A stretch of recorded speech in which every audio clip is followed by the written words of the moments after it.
ফাইনালে তো দুই দলই সমান সমান। তো আমি চাই একটা নূতন দল এবার জিতুক।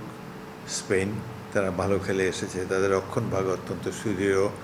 আর ইয়ামালের মতো দুর্ধর্ষ ভবিষ্যতের একজন তারকা, সে আরও অনেক নাম করবে, মেসির কাছাকাছি যেতে পারবে আশা করি।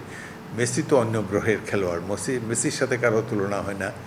তবে ইয়ামাল ধীরে ধীরে উঠে আসছে, সেও নাম করা একজন খেলোয়াড় হবে আর কি। ফুটবলে বিশেষ করে এত ব্যাপক জনপ্রিয়তা, ফুটবল তো সবচেয়ে জনপ্রিয় খেলা, কিন্তু আমাদের এত বেশি দর্শক শ্রোতা উন্মাদনা থাকার পরও ফুটবলের মানটা আশানুরূপ নয়।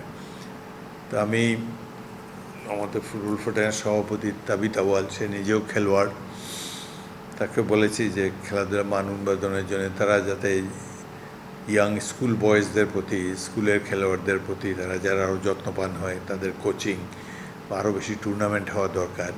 আমাদের মহিলা ফুটবল দল আবার ভালো খেলছে, তারা তাদের দু একটা খেলা আমি টেলিভিশনে দেখেছি, চমৎকার খেলেছে। এদেরকে ভালোভাবে কোচিং দিলে তারা আরও ভালো করতে পারবে বলে আশা করি। মোটামুটিভাবে আমাদের প্রধানমন্ত্রী তারেক রহমানও খেলাধুলায় বেশি ইন্টারেস্টেড দেখলাম। তার মেয়ে, সেও ফুটবল খেলতো লন্ডনে। সব দিক দিয়ে খেলাধুলার একটা অনুকূল পরিবেশ আমি দেখতে পাচ্ছি। এখন যারা বিভিন্ন ফেডারেশনে আছে খেলাধুলা পরিচালনার দায়িত্বে, তারা একটু যদি প্ল্যান প্রোগ্রাম করে আগায়, একটা ভবিষ্যৎ পরিকল্পনা করে সেই পরিকল্পনা ধীরে ধীরে বাস্তবায়নের পথে এগিয়ে যায়, তাহলে আমাদের খেলার মান নিশ্চয়ই আরও উন্নত হবে এবং দেশবাসীর আশা পূরণ করতে সমর্থ হবে আমাদের জাতীয় দল।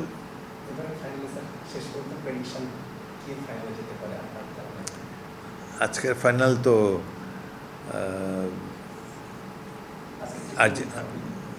আজকে তো ব্রোঞ্জ মেডেলের তৃতীয় স্থানের খেলা। ফ্রান্স ভালো করার সম্ভাবনা আছে। আর